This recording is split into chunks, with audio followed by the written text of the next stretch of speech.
आपण को प्रति जो स्थूल प्रतिछवि नरतनु बा मनुष्य तनु आपण को आनी पारु नाही मोर चेतना बल प्रदान करंतु चेतना मते निजे गुरु सेतेबेले कौन कले निज पूजा मोर प्रभुंकर प्रथम भजन निजे से ठाकुर निजे से पुजारी निज पूजा निजे कलारे केते रूप रे देखा देलारे प्रथम भजन ठाकुर लेखाटे मने पकातु से बेलर कथा ताको पुरी आई भाई बोलिबा आरंभ कले पुरी आई के से भजन पुरी आई बोलिबे तेणु निजे ठाकुर निजे से अव्यक्त अधिपति पिता कौन हेले स्वरूप गोटे देले से स्वरूपटी होचंती विघ्नेश्वर विघ्नेश्वर ब्रह्म भाव रे देखा दे वैवस्वत मनुंकर श्रुति रे प्रवेश कला परे नरतनु को आनिबा पाई वैवस्वत मनु समकक्ष बा समक्ष हेले आनिले नरतनु टिके आनिके पूर्णांग करी गढ़ी तुलिले वैवस्वत मनु विघ्नेश्वर साहाय्य से विघ्नेश्वर ही से अव्यक्त पुरुषंकर अंश निजे आसी निजे निजको ए नरतनु टिके आनिले बुझिले तो ये कम नुहे ये जो गोटे गोटे देह आम धरीचे ये तेणु प्रभुपाद कहले भुक्ति मोक्ष निर्वाण द्वार हम तेणु मनुष्य टी गढ़ी वैवस्वत मनु मनीषर चित्र आनी एटी मनुष्य को पूर्णांग करी सी खसी गले अच्छा गोटे तनु आनिले आज लक्ष लक्ष तनु आसिले कोटि कोटि तनु आसी मनुष्य कलेवर आसिले केमिति आसिले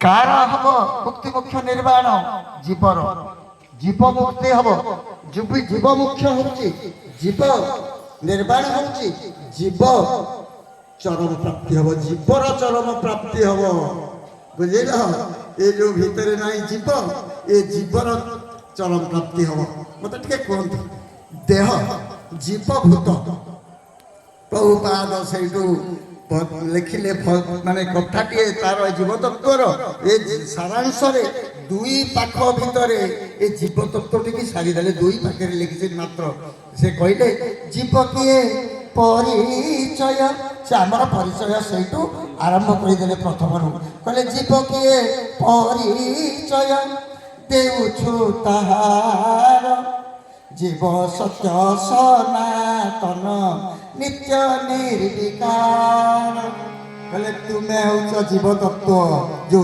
जीवतत्व आलोचन प्रथम पदटे लिखिले तुम्हें आज तुम निजर परिचय नियो तापर मो परिचय नब जीव कहीं सृष्टि है ताकू आनिला किए तापर आलोचना तुम्हें सहित करवा आगे निजको तुम्हें जान निजको चिन्ह तुम्हें निजे आगे किए निजको उन्मोचन कर निजर आसबार रहस्य कहीं नरतनु धरी आम आसिले ये रहस्य को आगे कि निजको निजे उन्मोचन कर ये ज्ञानपीठ केते दूर आपण धी शक्ति को बुझे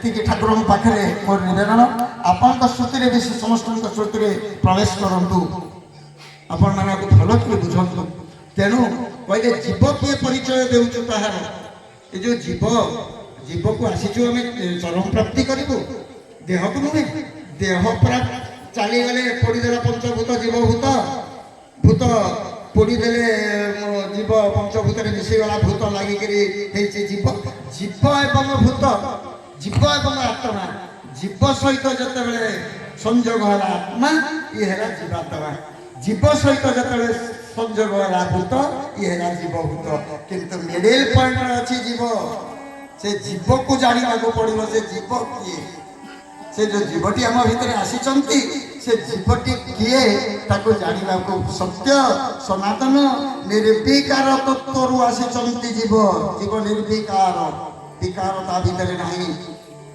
सी गोटे एठी पढ़ुची किए संस्कृत भाई बहुत पाठ कर 500 पढ़े पढ़ुची देह पंचभूत चली जाऊँगी पंचभूत लीन हो जाऊँगे पंचभूत किंतु जीव किए परिचय दे जीव सत्य सनातन नित्य निर्विकार ନିର୍ବିକାର ତତ୍ତ୍ୱରୁ ଆସିଛି ଜୀବ।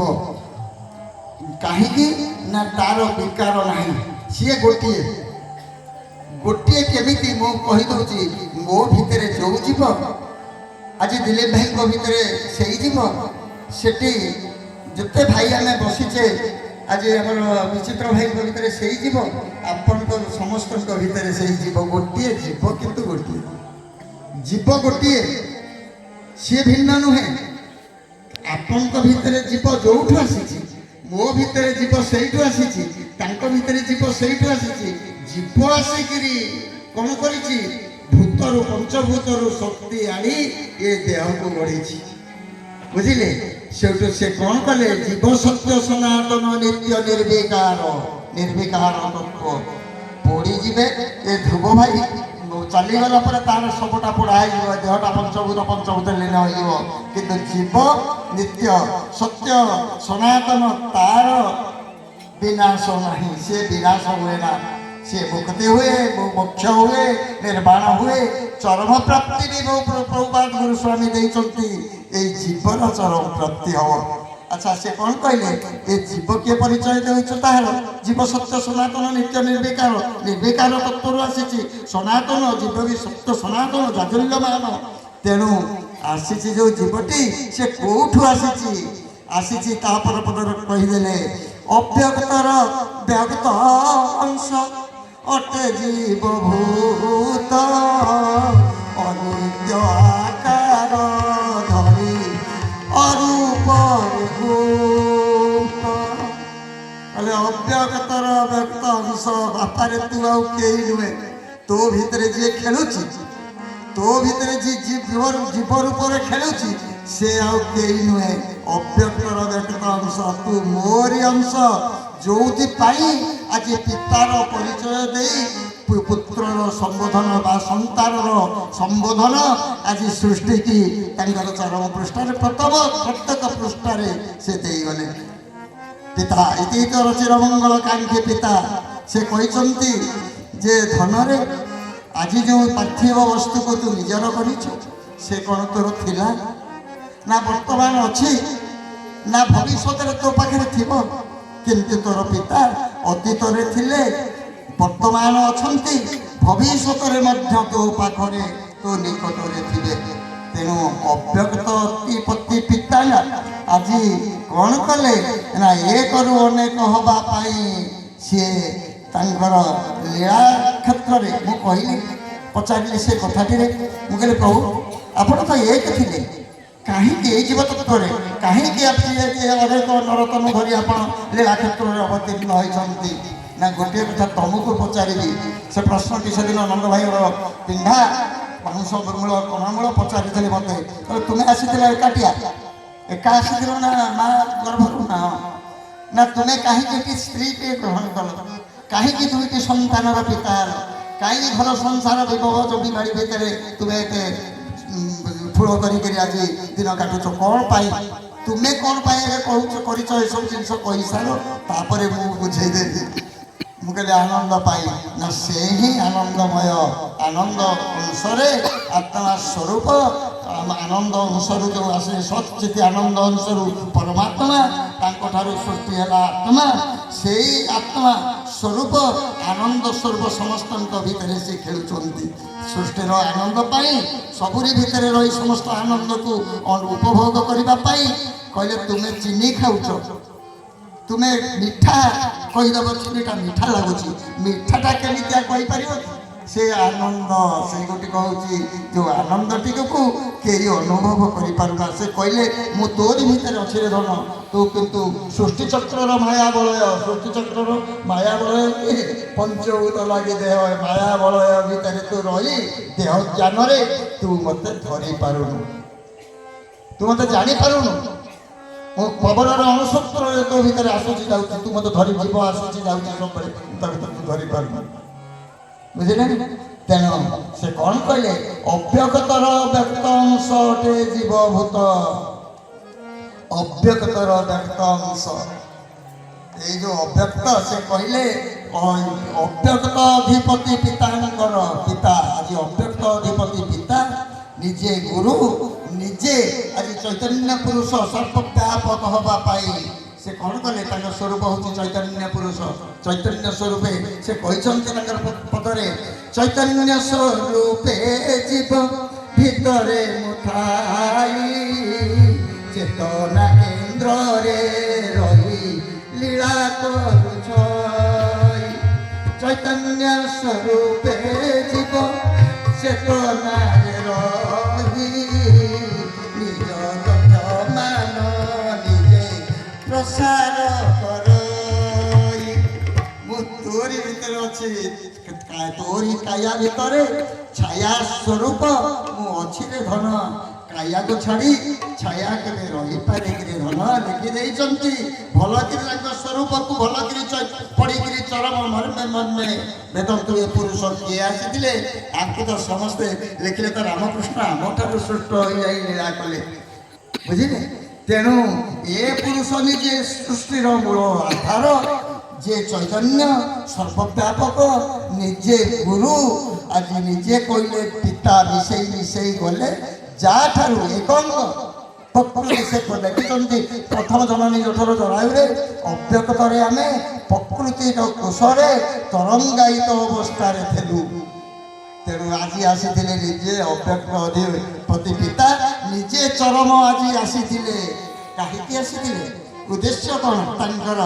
ଆଜି ଆମର ଲକ୍ଷ୍ୟ ଚରମ ପ୍ରାପ୍ତି ଡାକରା ଦେଇ ଆହ୍ୱାନ ଦେଇ ସେ କ'ଣ କଲେ? ତାଙ୍କରି ଜିନିଷକୁ ଆଜି ଧରାପୃଷ୍ଠରେ ଖେଳୁଥିବା ଆମ ଭିତରେ ତାଙ୍କରି ଜିନିଷକୁ, ସେଇ ଜୀବକୁ ସେ ଆଜି ଚରମ ପ୍ରାପ୍ତି କରେଇ ତାଙ୍କ ଭିତରେ ମିଶେଇ ନେବା ପାଇଁ କହିଛନ୍ତି। ଭଲକରି ଧରନ୍ତୁ, ବା ଯୁଗ ଯୁଗ ଧରି ଦୁଇ ବାହୁ ପ୍ରସାରୀ ଅପେକ୍ଷା କରିଛି ରେ ଧନ। ମୋ କୁଳକୁ ଫେରିଆ ଚୁଚୁକାଳିଆ କରି ଥରେ ଯଦି ଫିଟିଗଲା ପାରା ମଞ୍ଚାକୁ ଚାଲିଗଲା, ଯୋଉ ଚୁଚୁକାଳିଆ କରି ଡାକିବା, ଇଏ ତ ବଡ଼ ଜୀବଲୀଳାଟା ବଡ଼ ବିଚିତ୍ର। କେତେ ସମୟ ଅଛି ମୁଁ ଜାଣିପାରିନି। ଜୀବଲୀଳାଟା ଗୋଟେ ଏଭଳି ସଦର ଚକ ଭଳି ବୁଲୁଛି। ସିଏ ନିଜେ କ'ଣ କଲେ? ନିଜେ ଇଚ୍ଛା କରି ନିଜେ ଆସିଲେ ସୃଷ୍ଟିର ଅନେକଙ୍କ ଭିତରେ ଆନନ୍ଦ ଉପଭୋଗ କରି ଲୀଳା କରିବା ପାଇଁ ନିଜେ ଆସିଲେ। ତେଣେ କ'ଣ କଲେ? ନିଜେ ଆସି ବିଚ୍ଛୁରିତ ହୋଇ ପଡ଼ିଥିବା ଲୁହାଖଣ୍ଡକୁ ଯେମିତି ଚୁମ୍ବକ ମାନେ ନେଇ ଟାଣିଲେ, ଚୁମ୍ବକ ବୁଲେଇ ଦେଲେ ଗୋଟିଏ ଗୋଟିଏ ଏମିତି ଟାଣି ହେଇ ଚୁମ୍ବକରେ ଲାଗି ଲାଗି ଚାଲିଯାଏ, ସେମିତି ନିଜ ଜିନିଷଟିକି ନିଜେ ଆଜି ଆସିଥିଲେ ସେ ନେଇଯିବା ପାଇଁ। କାହିଁକି? ଯଦି 6 ନମ୍ବର ଚରଣରୁ କଲ୍ୟାଣ ଦେଲିରୁ 10 ନମ୍ବର ପର୍ଯ୍ୟନ୍ତ ପଢ଼ିଦେବେ ଏ ଜୀବତତ୍ତ୍ୱ ଟିକେ ସମ୍ପୂର୍ଣ୍ଣ ବୁଝିଯିବେ ଜୀବତତ୍ତ୍ୱ। ତେଣୁ ଏ ଯେଉଁ ଅବ୍ୟକ୍ତର ବ୍ୟକ୍ତାଂଶ, ଯେତେବେଳେ ଶୁକ୍ରକୀଟଟିଏ ଜନନୀ ଜଠରରେ ଜରାୟୁରେ ଜୀବନ୍ତ ହେଲା, ଜୀବନ୍ତ ହେବାର ଦାୟିତ୍ୱ ହେଉଛି କାଳ। ଅଗ୍ନି ତତ୍ତ୍ୱଟିକି ଧରି ଜୀବନ୍ତ କରିଦେଲା ପରେ ସୂକ୍ଷ୍ମାଦି ସୂକ୍ଷ୍ମ ସ୍ତରରୁ ଅବ୍ୟକ୍ତରୁ ଖସି ଆସିଲେ ଜୀବ। ଏ ଜୀବ ହେଉଛନ୍ତି 12 ପ୍ରକାର। ଆମ ଭିତରେ 12 ପ୍ରକାର ଜୀବ ଅଛନ୍ତି। ଏ 12 ପ୍ରକାର ଜୀବ ଆସି ସେ କ'ଣ କଲେ? ପ୍ରଥମ ପ୍ରବେଶ ଯେତେବେଳେ ଜୀବ ଗୁଡ଼ିକ କରିଦେଲେ, ପରମ ଆତ୍ମା ଠାରୁ ଆତ୍ମା ଆସି ସଂଯୋଗ ହୋଇଗଲେ। ଭୂତ, ଜୀବ, ଆତ୍ମା ତିନୋଟି ପୃଥକ ଜିନିଷ ଏକତ୍ରୀକରଣ ହୋଇଗଲେ ଆ ଭିତରେ, ଏ ଦେହ ଭିତରେ ହେଇଗଲା ପରେ ସେ ଜୀବ କ'ଣ କଲେ? ପଞ୍ଚଭୂତରୁ ଶକ୍ତି ଆଣି ଜନନୀ ଜଠରରେ ଦେହକୁ ଗଢ଼ିଲେ। ଏଇଠି ପ୍ରମାଣଟିଏ ଦେଉଛି, ଯେଉଁ ପିତା ଆଜି ଆସିଥିଲେ, ଯାହାର ଅବୟବ ଭାବ ପ୍ରତିଛବି ଆମ ତୋରି ଭିତରେ ଫୁଟି ଉଠୁଛି ରେ ଚରମ। କହିଦେଇଛନ୍ତି, ମୋର ଭାବ, ମୋର ଅବୟବ, ମୋର ସମସ୍ତ ପ୍ରତିଛବି ତୋରି ଭିତରେ ଆଜି ଫୁଟି ଉଠିଛି ରେ ଚରମ। ତେଣୁ ତାଙ୍କରି ଅବୟବ, ତାଙ୍କରି ଭିତରୁ ଆସିଥିଲା ଜୀବ। ସେ କହିଲେ କ'ଣ ନା, ଯୋଉ ବିନ୍ଧାଣୀ ତେତଟେ ସେ ହେଉଛନ୍ତି ବିନ୍ଧାଣୀ, ଏ ଦେହର ବିନ୍ଧାଣୀ। ଜନନୀ ଜଠରକୁ ଗଢ଼ିଛନ୍ତି ସେଇ ଜୀବ। ଜୀବମାନେ ଗଢ଼ିଛନ୍ତି ଏ ତନୁକୁ। ସେ ଫେର ଅବ୍ୟକ୍ତର ବ୍ୟକ୍ତ ଅଂଶ। ଯିଏ ଆଜି ନରତନୁ ଧରି ଆସିବା ପାଇଁ ଇଚ୍ଛା କରିଥିଲେ ତାଙ୍କରି ଅଂଶରୁ। କାରଣ ତାର ସେ ଜୀବଙ୍କୁ ଅନାଦି ବ୍ରହ୍ମ ବି ଜାଣିପାରନ୍ତି ନାହିଁ। ଅନ୍ୟ ତ ଜାଣିବା ବହୁତ କଷ୍ଟ ଅବତାରୀ ପର୍ଯ୍ୟନ୍ତ। ଅନାଦି ବ୍ରହ୍ମ ଜାଣିପାରନ୍ତି ନାହିଁ ସେ ଜୀବ କେତେବେଳେ ଆସି ଜନନୀ ଜଠର ଭିତରେ ପ୍ରବେଶ କରି ଏ ଦେହକୁ ପୂର୍ଣ୍ଣାଙ୍ଗ କରି ଗଢ଼ି ତୋଳିବା ପାଇଁ ସବୁବେଳେ ସେ ଲାଗି ରହିଛନ୍ତି। ଦ୍ୱାଦଶ ଜୀବ ସେ ପ୍ରଥମ କ'ଣ ଆସିଲେ କରନ୍ତି ଜାଣିଛନ୍ତି ନା? କୋଷ ତିଆରି କରନ୍ତି, 64ଟି କୋଷ।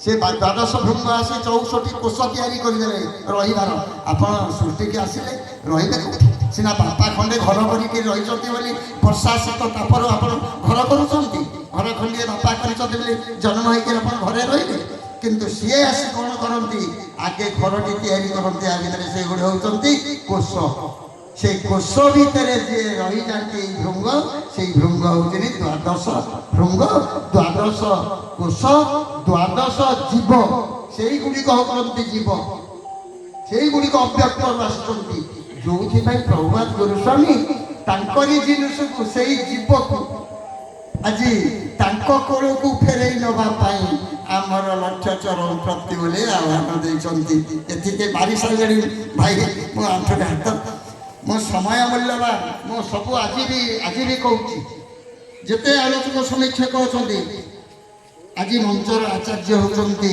मंच बाहक सुरेंद्र भाई तांको कथा को टिके अवमानना करदे अच्छी 5 मिनिट मात्र इंगितर 5 मिनिट समय नहीं कहीं आध्यात्मिक